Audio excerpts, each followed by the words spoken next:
Chào tất cả các bạn. King Kong được gọi là Thanos Kong và mọi người thường gọi đơn giản là Kong. Sinh vật này là một trong những tie-in quan trọng trong loạt phim Monsterverse cùng với Godzilla. Hãy cùng Hà Sirius tìm hiểu kỹ hơn về nó nhé. Khi ở tuổi vị thành niên, Kong lần đầu xuất hiện với vai trò là nhân vật chính tiêu biểu của phim Kong Skull Island. Đây là một trong những bộ phim về quái vật thuộc thể loại phiêu lưu hành động hoành tráng nhất năm 2017. Đến năm 2019, Kong lần nữa xuất hiện với vai trò khách mời ngắn trong phim Godzilla King of the Monsters. Nhưng vào năm 2021, Kong đã trở lại và ăn hại. Ý mình là lợi hại hơn xưa. Đảm nhận vai chính trong bộ phim Godzilla vs Kong với một diện mạo trưởng thành hơn và có khả năng chiến đấu với Godzilla. Về nguồn gốc, Kong là một thành viên của một siêu loài có hình dạng giống khỉ thời tiền sử và tiến hóa ở trái đất rỗng, nơi có hệ sinh thái tươi tốt và những sinh vật khổng lồ sinh sống dưới bề mặt trái đất. Mặc dù siêu loài dạng khỉ có cùng tổ tiên với loài vượn thời hiện đại, nhưng loài này được xem là một loài hoàn toàn mới. Con người thời cổ đại mà sau này là những thổ dân Iqui luôn tôn kính loài sinh vật này như những vị thần và người bảo hộ của họ. Vì vậy thổ dân Iqui đã xây dựng những ngôi đền và công trình kiến trúc lớn theo tên của chúng. Rất lâu trước đây, các sinh vật khác đã cùng với tổ tiên của người Iqui tiến hành một cuộc chiến tranh chống lại loài của Godzilla để giành quyền thống trị. Sau khi loài Thanos Gojira có được khả năng sử dụng hơi thở nguyên tử và cuộc chiến khiến hai bên chịu nhiều thiệt hại. Tuy nhiên các sinh vật và tổ tiên người Iqui không thể đánh bại được loài Thanos Gojira này. Vì vậy số lượng cá thể trong loài của Kong đã suy giảm đáng kể. Và khi đảo đầu lâu xuất hiện, những thành viên còn sống sót sau cuộc chiến khốc liệt đã di cư lên đảo và có một cuộc sống vô cùng yên bình trong hàng nghìn năm. Mãi cho đến khi Skullcrawler xuất hiện, một loài xâm lấn đến từ trái đất rỗng. Chúng đã xâm chiếm cả hòn đảo và tàn sát tất cả mọi thứ, chỉ còn Kong sống sót. Về tạo hình năm 2021, trong Godzilla vs Kong, chiều cao hiện tại của Kong là 102,7m, tăng gấp 3 lần so với tạo hình trước đây và cơ thể của nó gần như phát triển một cách toàn diện, đạt trọng lượng gần 100.000 tấn theo tiểu thuyết chính thức của phim. Những lớp lông của Kong cũng có màu nâu sẫm hơn và thậm chí có những chỗ có màu đen. Hơn nữa trên mặt của Kong cũng xuất hiện lông mặt mọc như râu. Vào thời điểm này đầu của Kong đã rộng đến 15,2m. Các đặc điểm về thể chất: sức bật vượt trội. Vì sở hữu nguồn sức mạnh khủng khiếp từ đầu đến chân nên Kong có thể bật nhảy ở những độ cao và khoảng cách lớn.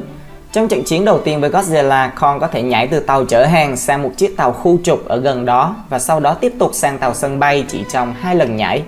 Và Kong thậm chí còn có thể nhảy từ tòa nhà này sang tòa nhà khác trong trận chiến thứ hai với Godzilla ở Hồng Kông, điều mà Ghost Mập chắc chắn không bao giờ làm được. Tốc độ nhanh nhẹn. Dù ở bất kỳ kích thước nào thì đôi chân chắc khỏe của Kong cũng giúp nó chạy vô cùng nhanh. Vào thời điểm đó, Kong được chứng minh là có thể đi và chạy bằng 4 chân, gần giống với loài khỉ độ Cruella khi đến trái đất rỗng. Tứ chi linh hoạt. Giống với tất cả các loài vượn khác, Kong cũng có 5 ngón tay với ngón cái hoàn toàn đối lập với các ngón còn lại trên mỗi bàn tay và mỗi bàn chân. Vì vậy có thể giúp Kong cầm được các đồ vật cũng như tóm lấy đối thủ một cách dễ dàng. Sức chịu đựng cao. Các hệ thống cơ bắp của Kong hoạt động vô cùng hiệu quả, với sức chịu đựng gần như vô hạn giúp Kong có thể phát huy tối đa năng lực của bản thân trong khoảng thời gian dài mà không cảm thấy mệt mỏi. Ngoài ra khả năng chiến đấu trong các trận chiến với Skullcrawler, Mire Squid, Skull Devil, Camelot, Warbat, Godzilla và Mechagodzilla cũng hiếm khi suy giảm. Về thể lực. Về mặt thể chất, Kong có sức mạnh gần bằng với Godzilla. Nhờ vào một chút giúp đỡ của con người và những chiếc tàu Have của họ mà Kong có thể hoàn toàn chế ngự hai con Warbat mà không gặp quá nhiều khó khăn. Ngoài ra Kong có khả năng đánh trả Godzilla trong những trận chiến ở ngoài đại dương và ở Hồng Kông. Nó cũng có thể dễ dàng di chuyển quanh Big Tree, đồng thời tung ra những cú đấm, đá và thậm chí là ném con Titan nặng đến 164.000 tấn ra một khoảng cách khá xa. Độ bền cao. Kong có một sức bền đáng nể giúp nó có thể hứng chịu những đòn tấn công mà không bị thương nặng. Trong trận chiến thứ hai với Godzilla, Kong bị trật khớp vai trái, ngực liên tục xuất hiện những vết thương và bị toàn bộ cơ thể của Godzilla đè lên người. Nhưng Kong vẫn có thể tạo ra tiếng gầm gừ để thách thức lại Godzilla. Sau khi một chiếc Have giúp Kong hồi sinh, nó có thể lập tức trở lại phối hợp với Godzilla và đánh bại Mechagodzilla.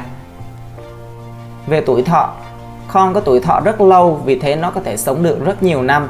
Hơn nữa, vì tốc độ lão hóa trong cơ thể của Kong diễn ra rất chậm khi nó trưởng thành, nên cơ thể vẫn duy trì được hình dáng của một con vượn khổng lồ và chắc khỏe như lúc ở đỉnh cao sức mạnh. Các năng lực. Khả năng ngụy trang. Kong cũng rất giỏi trong việc ngụy trang vì nó có khả năng ẩn mình vào những nơi mà không ai có thể phát hiện. Điều này được thể hiện rõ trong cảnh Kong trốn trên đỉnh một tòa nhà ở Hồng Kông và nhìn thấy Godzilla đang săn lùng mình, nhưng Godzilla lại không hề phát hiện ra nó. Kỹ năng leo trèo. Kong là một bậc thầy xuất sắc trong việc leo trèo vì nó có thể leo lên những vách đá và bề mặt của các ngọn núi tương đối dễ dàng. Nguyên nhân chủ yếu là do kích thước khổng lồ của mình. Kong cũng thể hiện khả năng này bằng việc leo lên những tòa nhà để tránh hơi thở nguyên tử từ Godzilla trong trận chiến ở Hồng Kông. Kỹ năng bơi lội. Kong cũng được biết đến với vai trò là một vận động viên bơi lội cừ khôi vì nó có thể bơi trong nước khá tốt, nhưng Kong không thể lặn dưới nước quá lâu. Kỹ năng sinh tồn. Kong là một trong những bậc thầy có khả năng sống sót cao nhờ vào việc nó dành phần lớn cuộc đời của mình để thích nghi với môi trường hoang dã ở đảo Đầu Lâu. Nó học cách tìm kiếm thức ăn hoặc nước uống cũng như cách để vượt qua những mối nguy hiểm. Khả năng sử dụng vũ khí. Trong Godzilla vs Kong, Kong đã sử dụng thân cây làm thanh giáo để đâm thủng một cơ sở do Monarch xây dựng để nhốt nó. Ngoài ra, Kong cũng sử dụng máy bay chiến đấu làm phi tiêu để phóng vào Godzilla và sau đó sử dụng kính viễn vọng vô tuyến làm lá chắn để ngăn hơi thở nguyên tử của Godzilla trong trận chiến ở Hồng Kông. Kỹ năng cận chiến tốt. Kong là một chiến binh có kỹ năng chiến đấu bằng tay rất điêu luyện. Nó có thể thực hiện những cú đấm, đá và vật đối thủ xuống đất trong các trận chiến với Skullcrawler, Chemosaurus, Wombat, Godzilla và Mechagodzilla. Hàm răng sắc nhọn. Giống với tất cả các loài vượn khác cũng như đồng loại của mình, Kong có những chiếc răng nanh sắc nhọn đủ để nó cắn chết đối thủ. Chúng ta có thể thấy điều này khi Kong cắn và xé những xúc tu của mực đầm lầy sau khi giết nó. Ngoài ra, trong phim Godzilla vs Kong, Kong đã cắn rất mạnh vào cổ của Big Tree trong trận chiến dưới nước và khiến cho Godzilla bị tổn thương khá nhiều. Chiếc rìu chiến của Kong. Trong Godzilla vs Kong, Kong tìm được một chiếc rìu dài đến 63m với lưỡi rìu được làm từ gai lưng của Thanos Gojira. Chiếc rìu này có thể hấp thụ năng lượng từ trái đất rỗng cũng như hơi thở nguyên tử của Godzilla. Trong trận chiến cuối cùng, nó được nạp đầy năng lượng và có thể đánh bật cả Kong và Godzilla về phía sau. Và ngay cả khi chưa nạp năng lượng, chiếc rìu này vẫn có thể làm tổn thương đến lớp da đặc biệt dày của Godzilla, khiến con vật phải hét lên vì đau đớn. Godzilla cũng giúp nạp năng lượng cho chiếc rìu lần nữa khi nó và Kong đối đầu với Mechagodzilla, giúp Kong nhanh chóng đổ xác của máy đó. Ngoài ra, Kong còn có thể vung rìu với tốc độ tối đa là 100 km/h. Khả năng giao tiếp. Trong phim Godzilla vs Kong, Kong đã học được cách sử dụng thủ ngữ để giao tiếp từ Cheer, vì hiện tại Cheer là người duy nhất mà nó có thể tin tưởng. Và với hình thức giao tiếp này, Kong cũng sẽ tránh sử dụng khi có bất kỳ ai khác xung quanh. Kong thậm chí cũng có thể thốt lên từ duy nhất là về nhà. Được biết là Cheer có thể giao tiếp với Kong một cách trôi chảy và có thể giải thích cho nó những gì đang xảy ra. Vì vậy chúng ta có thể thấy được Kong có khả năng hiểu khá tốt ngôn ngữ ký hiệu. Trí thông minh vượt trội. Kong là một sinh vật rất thông minh, nó có thể phân biệt được đồng minh và kẻ thù của mình. Kong cũng biết tận dụng môi trường xung quanh khi chiến đấu bằng cách sử dụng những vật thể như cây cối hoặc đá để làm vũ khí. Ngoài ra, Kong đặc biệt rất thành thạo trong việc sử dụng chiếc rìu chiến của mình và phát huy hết sức của nó trong những cuộc đối đầu với Godzilla và Mechagodzilla. Giác quan nhạy bén. Các giác quan của Kong vô cùng nhạy bén và mạnh mẽ vì Kong cảm nhận được một con mực đầm lầy đang ẩn nấp ở gần nơi nó uống nước và thậm chí còn có thể nghe thấy tiếng kêu của một con Skull Buffalo đang cố gắng thoát ra khỏi những mảnh vỡ của một chiếc trực thăng. Tầm nhìn của Kong rất tốt, nó có thể thấy được nhiều người đang đứng trên một vách đá trong đêm tối. Và khi Kong đang trên đường đến Nam Cực, nó có thể cảm nhận được Godzilla đang đến gần trước khi hệ thống radar có thể phát hiện ra Big Tree. Về tính cách, bản chất của Kong rất hiền lành và ôn hòa, nhưng khi bị khiêu khích nó sẽ trở nên hung hăng và vô cùng tàn bạo. Vì Kong giữ vai trò giám hộ đảo Đầu Lâu nên nó luôn bảo vệ những loài động vật hoang dã và thậm chí là kết bạn với những người đến đó xâm lược. Kong phần nào cũng mang bản chất của loài động vật ăn thịt vì Kong sẽ ăn những động vật mà nó giết được, chẳng hạn như mực đầm lầy và Wombat. Đôi khi cũng sẽ bắt cá để ăn. Có vẻ như Kong không hề kén chọn chút nào. Kong là thành viên cuối cùng của loài, vì Skullcrawler đã sát hại cả gia đình của Kong khi nó vẫn còn rất nhỏ. Mặc dù là một kẻ đơn độc nhưng Kong cũng rất giàu cảm xúc. Đôi mắt Kong rưng rưng khi Quiver nhẹ nhàng chạm vào cơ thể của nó. Và một trong những bức tranh được vẽ trong hang động tái hiện lại cảnh Kong cúi người và gào khóc trước hài cốt của cha mẹ mình. Trong Godzilla vs Kong, Kong càng thể hiện những tính cách cao quý hơn nữa. Như khi nó hết mình bảo vệ Tyr và những người khác tránh khỏi những mối đe dọa từ các loài Titan hoặc từ con người. Tuy nhiên, Kong cũng thể hiện ý định báo thù trong trận đấu ở Hồng Kông sau khi chứng kiến Godzilla phá hủy ngôi nhà do tổ tiên nó để lại. Mặc dù suýt bị Godzilla sát hại nhưng Kong vẫn đến yểm trợ cho đối thủ sau khi nghe Tyr thuyết phục rằng Mechagodzilla mới là kẻ thù thực sự.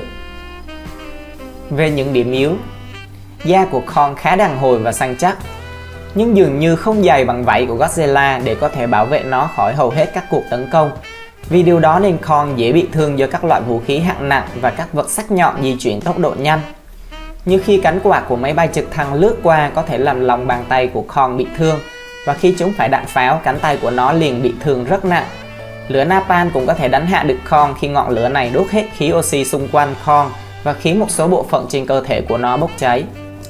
Kong cũng suýt bị Godzilla dìm chết khi gót mập tận dụng khả năng thở dưới nước của bản thân để kéo Kong xuống đáy đại dương sâu thẳm. Lưng của Kong bị bỏng do hơi thở nguyên tử của Godzilla. Mặc dù đã tạo ra một vết bỏng khá lớn trên lưng, nhưng nó ngay lập tức bị dập tắt và dường như cũng không gây ảnh hưởng gì đến con Titan này sau đó. Về tiếng gầm của Kong, trong Godzilla vs Kong, tiếng gầm của Kong được kết hợp từ tiếng kêu của các loài như sư tử, báo, khỉ, gorilla, gấu, lợn rừng và có cả tiếng của voi. Tiếng gầm này được hiệu chỉnh để âm thanh phát ra trở nên to và mạnh mẽ hơn. Trong một số tình huống, Kong cũng phát ra những âm thanh chói tai và the thé, tương tự như những âm thanh của King Kong trong phiên bản phim năm 1976. Ngoài ra, trong trận đối đầu với Godzilla ở Hồng Kông, Kong đã gầm lên với âm thanh tương tự như tiếng gầm của phiên bản King Kong từ Toho.